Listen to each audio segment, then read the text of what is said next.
बिस्मिल्लाहिर्रहमानिर्रहीम। अस्सलाम वालेकुम नाज़रीन, एक नए व्लॉग के साथ आपकी खिदमत में हाजिर हैं। मेरे साथ मौजूद हैं सीनियर जर्नलिस्ट मतीउल्ला जान साहब और साकिब बशीर साहब। नाज़रीन, जब हम ये वीडियो रिकॉर्ड कर रहे हैं, अब से कुछ देर कबल ही एक बड़ी अहम खबर आई है। 9 मई के ऊपर एक बड़ा अहम और सख्त तरीन फैसला आया है और ये बताया जा रहा है कि सरगोदा की ट्रायल कोर्ट है जिसने फैसला दिया है और इस फैसले के नतीजे में इस पंजाब असम्बली के जो अपोजिशन लीडर हैं मलिक अहमद खान बुच्चर, उन्हें 10 साल कैद की सज़ा सुना दी गई है और ये 9 मई का केस है। इसके अलावा पाकिस्तान तहरीक इंसाफ के एक और MNA हैं जिनको 10 साल की सज़ा सुनाई गई है और कुल मिलाकर काफ़ी ज़्यादा तादाद बताई जा रही है लोगों की और सज़ा माशाल्लाह सबकी 10-10 साल है। एक ही उसमें उनको कर दिया गया है और बताया जा रहा है कि अब कोट लखपत जेल में भी फैसला सुनाया जाना है और कुछ देर के बाद वहाँ से भी इसी तरह का सख्त फैसला मुतवक्के है, क्योंकि चीफ जस्टिस याही आफरीदी साहब ने एक फ़ैसला दिया था 4 माह में ट्रायल मुकम्मल करने का और दिन रात एक करके अदालतों ने फैसले देना अब शुरू कर दिए हैं। और चीफ जस्टिस फरमाते हैं कि हमें अल्लाह का शुक्र अदा करना चाहिए कि इंसाफ हो रहा है, अदालतें काम कर रही हैं। मती भाई, हम पहले पूछ लेते हैं साकिब बशीर साहब से। साकिब साहब, ये जो फैसला आया है, क्या आप एक्सपेक्ट कर रहे थे कि इसी तर्ज पर फैसला आएगा या ये जो सज़ा 10 साल की सुना दी गई है, ये देने की कोई वजह भी है कि इतनी ज़्यादा सज़ा दी गई है?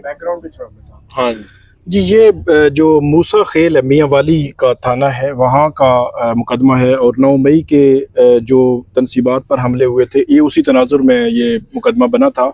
इस केस में 36 मुल्ज़मान जो है वो बताए जाते हैं कि थे और 32 को सज़ाएँ हुई हैं, जिसमें अपोजिशन लीडर पंजाब भी शामिल हैं, मलिक अहमद ख़ान, और उसके अलावा अहमद चट्ठा हैं, MNA हैं, और एक और बिलाल हैं गुजरांवाला से, जिसकी MNA की सीट सुप्रीम कोर्ट ने जो है वो वापस ली थी। 45 वाले। जी जी जी, तो बिलाल विर्क, तो उनको भी सज़ा हुई है। मतलब मजमूई तौर पर एक MNA और एक MP है, मतलब अपोजिशन लीडर PTI का, इस खाते में अब जो है वो चला गया है। 32 टोटल हैं इसमें। और सरगोदा की ये इंसदादी दहशतगर्दी अदालत है जिसने सज़ा सुनाई है। इससे कबल भी सरगोदा की अदालत थी, मोहम्मद अब्बास उसके जज थे और उन्होंने ख़त भी लिखा था और उन्होंने 9 मई के जो केसेस थे उनकी अदालत में, क्योंकि एक जो मुख्तलिफ मुकदमात मुख्तलिफ थानों के थे तो हर मुकदमे की अलग अलग उसको देखा गया, तो उन्होंने 2 मुकदमात को देखा था तो दोनों में मुल्ज़मान को बरी कर दिया था। और आज जो जज साहब हैं उन्होंने तमाम को इक्वल सज़ा दी है। अभी मैं सुन रहा था कि वहाँ ATC जो अदालत है सरगोदा की, उसके बाहर जो PTI के एक वकील खड़े थे, उन्होंने कहा कि जो अहमद चट्ठा हैं जो नून लीग के PTI के MNA हैं और जो गुजरांवाला सी वो बिलाल हैं, इन दोनों के खिलाफ कोई सबूत नहीं था। तो मैं दलाइल दे रहा था तो मुझे जज साहब ने कहा कि आप इनकी हद तक तो छोड़ देना, बाकी आप जारी रखें। तो वो कहता है कि इस तरह का मुकदमा था कि इन दोनों की हद तक तो सबूत था ही कुछ नहीं, लेकिन इसके बावजूद भी 10-10 साल की सज़ा जो है वो सुना दी गई है। और अब ये है कि मलिक अहमद ख़ान एक तो नाअहल होंगे 5 साल के लिए और D सीट होंगे, और इसी तरह अहमद चट्ठा जो है वो 5 साल के लिए नाअहल होंगे और D सीट होंगे, और उसके बाद फिर इनका फर्दर प्रोसीजर तो हाई कोर्ट में अपीलें होंगी। तो मतीउल्ला जान साहब, बड़ा इन्होंने इम्पोर्टेंट बात बताई है कि जज साहब को भी मालूम है कि सबूत नहीं है, शवाहिद नहीं है, बकौल वकील साहब के, और फिर सज़ा भी उनको दे दी गई है। तो क्या ये मॉकरी ऑफ जस्टिस नहीं हो रहा यहाँ पर पाकिस्तान के अंदर? चलें, पहले एक इंसाफ ना हो या किसी एक फरीक को इंसाफ ना मिले, ये बात होती थी, मगर अब तो दिन दहाड़े इस तरह के फैसले आना, क्या पब्लिक का जो ट्रस्ट है बेसिकली हमारे जुडिशल सिस्टम पर, उसको ख़त्म करने का ये एक पूरा एक मंसूबा है हमारे इदारों का? देखें अदील, किसी की ज़िंदगी के 10 साल यूं छीनना ये इतना आसान नहीं होता। बाहर के महज़ब और जमहूरी ममालिक में जहाँ पे अदलिया आज़ाद होती है, वहाँ पे बहुत डिटेल में हर चीज़ एविडेंस को एग्ज़ामिन किया जाता है। और यहाँ पे अभी जैसे साकिब बता रहे थे एक वकील के हवाले से कि इस हद तक मामला था कि जज साहब ने कहा कि अहमद चट्ठा जो हैं, अहमद खान जो हैं, बच्चर साहब जो हैं, वो नहीं, अहमद चट्ठा MNA जो है, MNA अहमद चट्ठा और बिलाल जो दूसरे थे, इन दोनों के हवाले से तो जज साहब ने खुद ही रोक दिया कि भाई इनको तो चलें, छोड़े ना, उस पर तो आप बहस ही ना करें। तो तासुर ये मिला जैसे हम उनको छोड़ देंगे, लेकिन एंड पे फिर वही बाटा रेट 10 साल कैद। तो ये जो बाटा रेट है ना, ये मुझे लग रहा है कि हमारी जो ट्रायल कोर्ट्स हैं ये दबाव में हैं, ये इस्टेब्लिशमेंट के दबाव में हैं और इनसे अच्छी तो फिर फौजी अदालतें निकली कि जिन्होंने कम से कम 2 साल कैद, 3 साल कैद, कुछ मुख्तलिफ कुछ सजाएं को दी, 7 साल मुख्तलिफ सजाएं। सजाएं तो मुख्तलिफ दी ना। तो ये जो बाटा रेट की सजाएं हैं कि पीटीआई वाला बंदा हो और 9 मई में मुलव्वस हो तो उसको 10 साल, ये मुझे लगता है कि शाह से ज़्यादा शाहजी के वफादार लोग यहाँ पे मौजूद हैं। और ये बड़ी बदकिस्मती की बात है क्योंकि अब सबसे पहले तो ये लोग गिरफ्तार होंगे, फिर ये अपील में जाएंगे और फिर इनकी अपीलें जब लगेंगी, कोई सुनेगा हाई कोर्ट में और फिर हाई कोर्ट से सुप्रीम कोर्ट में। और ये भी हमें नहीं भूलना चाहिए कि चीफ जस्टिस याहिया अफरीदी ने तकरीबन मुझे याद होगा आपको कि शायद 3 माह पुराना ऑर्डर है, 3.5 माह पुराना, कि भाई 4 महीने के अंदर ये तमाम ट्रायल जो है मिड अगस्त जो है मिड अगस्त में उन्होंने ऑर्डर दिया, डेडलाइन है, डेडलाइन थी मिड अगस्त की। तो ये चीफ जस्टिस याहिया अफरीदी ने जो कहा था कि 4 महीने के अंदर फैसला दिया जाए, तो शायद ट्रायल कोर्ट के जजों ने समझा कि ये 4 महीने के अंदर सजा देना जो है वो मकसद है सुप्रीम कोर्ट का। और हुआ भी यही कि उस तरह जो बेल की अपील्स आती रही वो भी इस बुनियाद पे मुस्तरद होती रही कि अब तो 4 महीनों में वैसे ही फैसला हो जाना है। तो अब जो इन लोगों को अगर सजाएं ना दी जाती, जिनको बेल भी नहीं दी गई, और उनमें से कोई एक अगर बरी हो जाता, तो फिर सवाल उठता कि आखिर अगर ये मासूम थे तो 2 साल जेल किस जुर्म में रहे, फिर उन 2 साल का हिसाब कौन देता। तो फिर अपने आप को मासूम साबित करने के लिए मासूम लोगों को मुजरम करार देना हमारे ट्रायल कोर्ट के जजों के लिए लाजमी हो गया था। तो ये बड़ी बदकिस्मती की बात है, बहुत ही अफसोस की बात है। बावजूद इसके कि सरगोदा में जो हालात रहे हैं, देखें वो आपको याद है अब्बास शाह साहब थे या मोहम्मद अब्बास, जिन्होंने एक लेटर लिखा था कि किस तरीके से उनकी अदालत को का घेराव किया गया। मलिक शहजाद साहब जब चीफ जस्टिस लाहौर को उन्होंने लिख के दिया था, और किस तरीके से उनके अहले खाना को हरासा किया गया, ब्लैकमेल किया गया, उनके बिजली के जो बिल जो हैं बढ़ा चढ़ा के पेश किए गए। और वो जब जज साहब हट गए तो उसके बाद साकिब ने आपको बताया जो दूसरे जज साहब आए, उन्होंने तो मोहम्मद अब्बास ने 2 मुल्ज़िमों को बरी कर दिया था, 2 केसेस में मुख्तलिफ मुल्ज़िमान को बरी कर दिया था। तो लेकिन जब दूसरे जज साहब आ गए तो उन्होंने सबको 10-10 साल कैद की सज़ा सुना दी। अब इतना भी फ़र्क मेरे ख्याल में फ़ैसलों में नहीं होना चाहिए कि एक तरफ एक जज मुकम्मल तौर पे बरी कर रहा है, ठीक है, और दूसरी तरफ दूसरा जज जो है मुकम्मल तौर पे 10-10 साल बाटा रेट पे एक्सट्रीम लेवल पे जा रहे हैं। और हालात सरगोदा में आपको पता है, सरगोदा में जिस तरह के हालात थे, और मोहम्मद अब्बास शाह के उस लेटर के ऊपर आज तक कोई एक्शन नहीं हुआ, बल्कि इस्लामाबाद हाई कोर्ट के जजेस के लेटर के हवाले से एक्शन हुआ था, इसी वजह से तरमीम आई है सर, उस पे एक्शन हुआ था। और उसमें जो मलिक शहजाद अहमद खान है, उस वक्त उन्होंने एटीसी जजेस को उन्होंने कंटेम्प्ट भी शुरू कर ली थी, और उन्होंने एटीसी जजेस को जो है वो कहा था कि आप काम जारी रखें। तो उसका क्या हुआ? किसी की उसका हुआ ये कि सबसे पहले तो मलिक शहजाद अहमद खान को सुप्रीम कोर्ट लाया गया, मुस्लिम लीग नून और ये सब ने मिलकर। उसके बाद जो काजी फायजीसा, हाँ काजी फायजीसा को तो आप बोल ही नहीं सकते, जहाँ पे भी मतलब बात करें तो काजी फायजीसा नीचे से निकलेगा।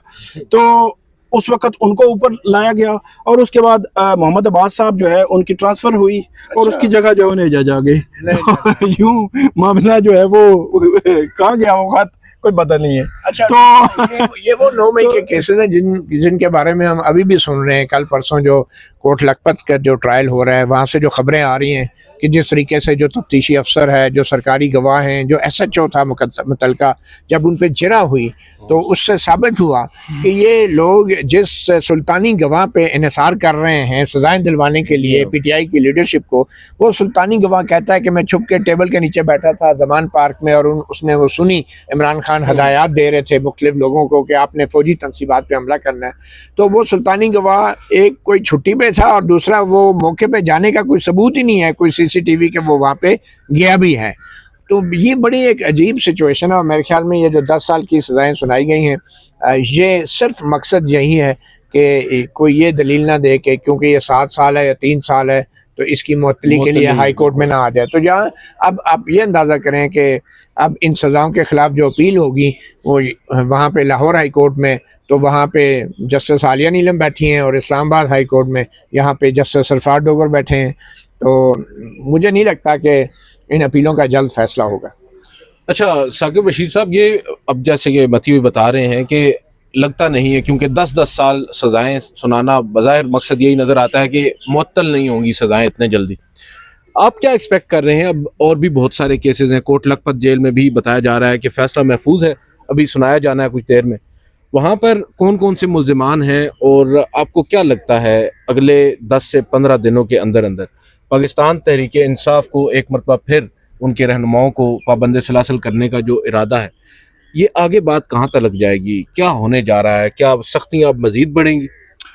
अच्छा, पहले तो एक और मैं जो बाटा रेट की बात मती साहब कर रहे हैं, ये मुझे भी याद आया कि इस्लामाबाद में भी एक बाटा रेट का केस फैसला सुनाया गया है। और ये बात है तकरीबन मेरे ख्याल है 28 मई की, 28 या 29 मई की।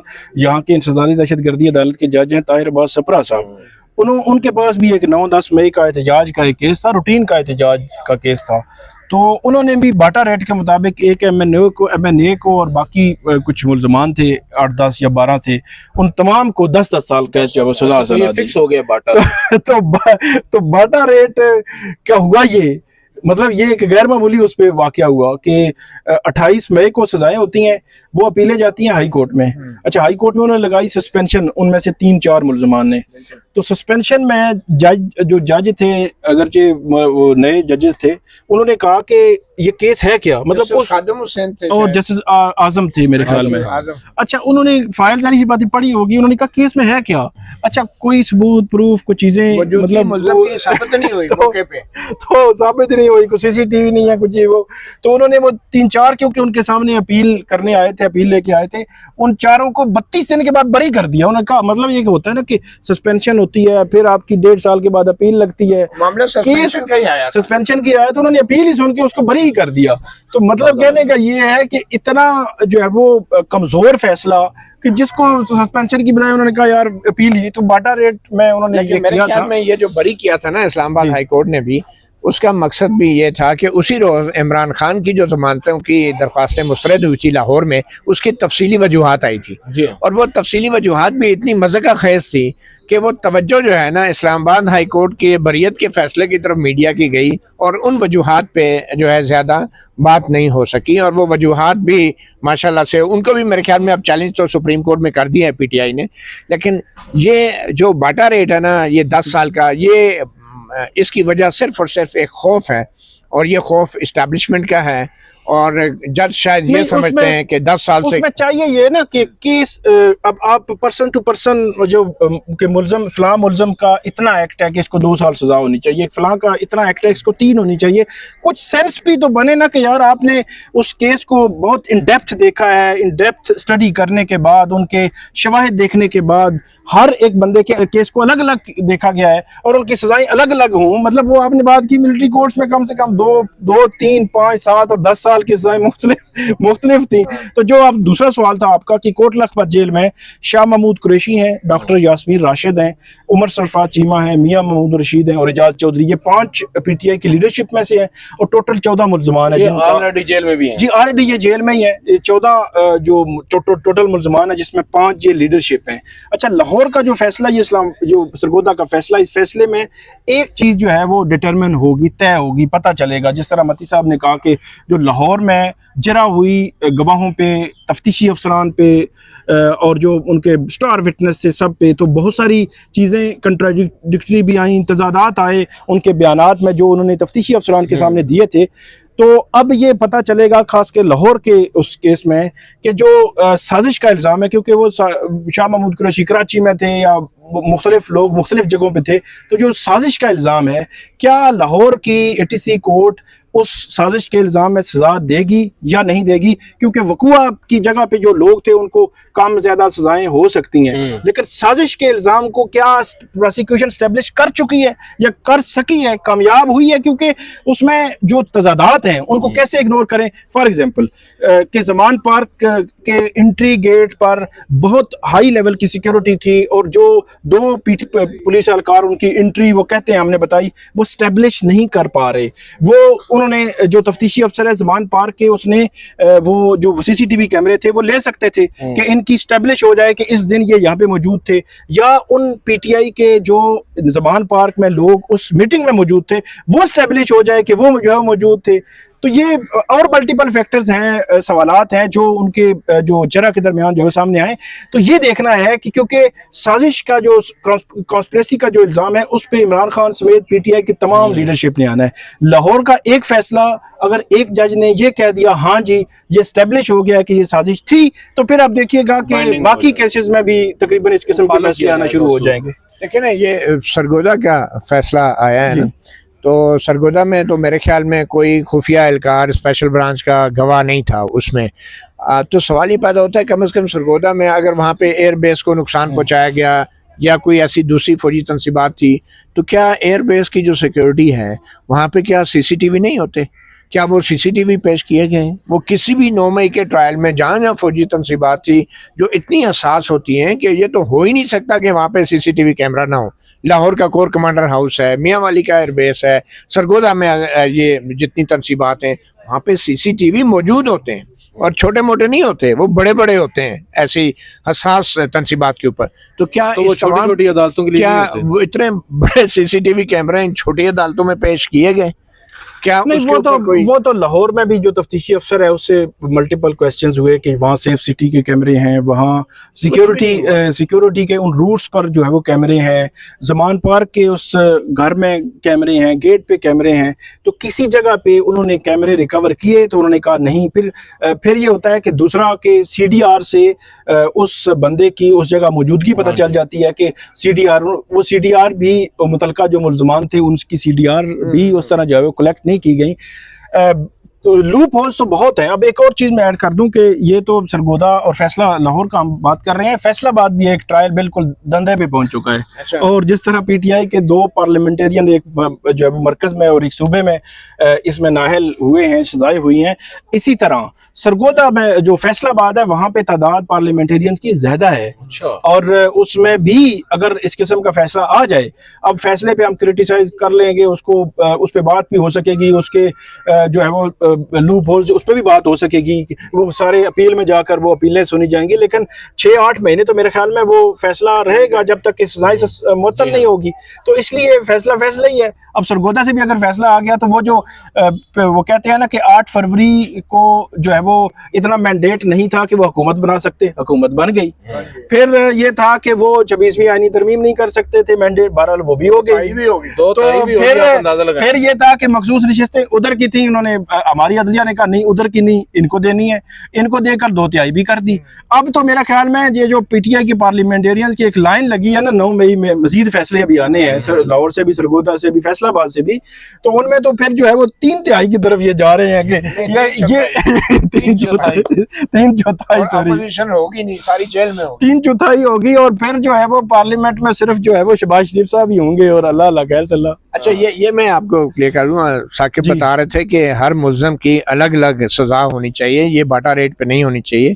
उसके लिए साकिब साहब फिर बड़ी अंग्रेजी चाहिए आपको, फिर उसके लिए अलग अलग हर मुल्ज़म के नाम के साथ उसके लिए अलग से उसके एविडेंस को एग्जामिन करना पड़ता है, अलग से उसके लिए अंग्रेजी लिखनी पड़ती है। तो ये कितने टोटल मुल्ज़मान हैं, उनके लिए इतनी जजमेंट्स, इतनी तनख्वाह में, मेरे ख्याल में ये तो बड़ा मुश्किल काम है। ये काम तो कोई हाई कोर्ट या सुप्रीम कोर्ट का जज करे ना, जो 26 लाख तनख्वाहें लेते हैं। ये बेचारे जो हैं इंसदाद दहशतगर्दी अदालत के जज जो हैं, इनकी इतनी तनख्वाहें तो नहीं है कि हर मुल्ज़म की अब अलग से अंग्रेजी लिखें वो। अच्छा, एक और खबर भी चलते चलते मैंने सुनी है कि जो ATC के जजेस हैं उनकी, क्योंकि 1 अगस्त से 30 अगस्त तक छुट्टियां हैं, तो वो छुट्टियां भी कैंसिल करने की इतलात आ रही हैं। अच्छा, इतना नेक काम करने तो इसका मतलब आप ये समझ लें कि छुट्टियां कैंसिल होने का मतलब ये होगा कि हर सूरत में 9 मई के जो ट्रायल्स हैं, केसेस के फैसले हैं, वो अगस्त में आ जाएंगे। अच्छा, क्विकली वो जो कल जस्टिस एजाज रसाख ने जो फैसला दिया था, जिसमें उन्होंने कहा था कि हुकूमत डेमोलिशन स्क्वाड लेकर आई है इस्लामाबाद हाई कोर्ट में और उसके बाद से मसाइल पैदा हो रहे हैं, उस फैसले के खिलाफ कोई अपील का चांस है? और क्या अपील में कोई डिवीजन बेंच बनेगा या हुकूमत अपील कर रही है? क्या अपडेट है कोई? मुमकिन तौर पर तो हुकूमत अपील करेगी और उसमें डिवीजन बेंच भी बन सकता है। अब तो हुकूमत को मेरे ख्याल में कोई मसला भी नहीं है ना, तो कोई इशू भी नहीं है। घर की तो पहले भी नहीं था। मुझे लगता है घर अगर की हुकूमत बात ना है। भी करे तो डॉक्टर साहब खुद ही कह देंगे घर की बात है, तो इसलिए अपील होगी, फैसला मुअत्तल हो जाएगा, अच्छा, बात उस खत्म हो अपील जाएगी। में किसी किस्म का कोई सख्त रिएक्शन भी आ सकता है? ये बड़ी बात हो रही है क्योंकि जज साहब के ऊपर कोई मिसकंडक्ट की बात भी हो सकती है। अब ये बड़ा अहम सवाल है, कल से ये ज़ेर बहस है कि जज साहब पे कोई मिसकंडक्ट की बात हो सकती है या नहीं हो सकती। अब जुडिशल ऑर्डर उन्होंने किया है, वो उन्होंने कोई ख़त नहीं लिखा, उन्होंने कोई ऐसी बात नहीं की। अब देखना ये है कि इसको किस तरह जो है वो देखा जाता है। अगर इंट्रा कोर्ट अपील में ये मामला जाता है तो क्या जवाबुल जवाब आएगा, ये भी तो एक सवाल है ना, कि अगर सिंगल का उधर गया तो उधर से जवाबुल जवाब आ जाए, ये भी एक पॉसिबिलिटी है। मुझे नहीं लगता कि मामला जो है वो मिसकंडक्ट की तरफ जाएगा। वैसे भी अगर मिसकंडक्ट का रेफरेंस बनाना हुआ या ऑर्डर में कुछ लिखना हुआ तो उसके लिए बड़ी अच्छी अंग्रेजी चाहिए। दूसरी बात यह है ना कि जज साहब ने जो बात की है उस बात को स्टेब्लिश करने के लिए उसका जो बैकग्राउंड है वो लिखना ज़रूरी था ना। वो कह रहे हैं कि मैं जुमरात को मैंने ख़त लिखा जी भाई वो मेरा रोस्टर निकालें, मंडे वाले दिन में फ़लाँ केस सुनना है। फिर उन्होंने ये भी स्टेब्लिश किया कि ये कोई मतलब कोई ऐसी बदनीति नहीं थी कि उसकी बुनियाद पर मैं केस लगाना चाह रहा था। तो फिर उन्होंने एक खत, फिर दूसरा खत, फिर फाइल भेजी, फिर उन्होंने कहा लगाएं ये केस लगाएं। तो इतनी खतों किताबत के बाद मेरे ख्याल में इतना वो उसका फिर थोड़ा बैकग्राउंड तो बताना बनता ही था। थोड़ा स्ट्रांग हो गया और लैंग्वेज थोड़ी सी सख्त हो गई, उसके ऊपर अब बात हो रही है। देखते हैं, उन्होंने तो शिकवा कर लिया है, क्या अब जवाब शिकवा आता है या नहीं। आज के इस व्लॉग से इतना ही। मुझे मतीउल्लाह जान साहब को, साकिब बशीर साहब को इजाज़त दीजिए। अल्लाह हाफ़िज़।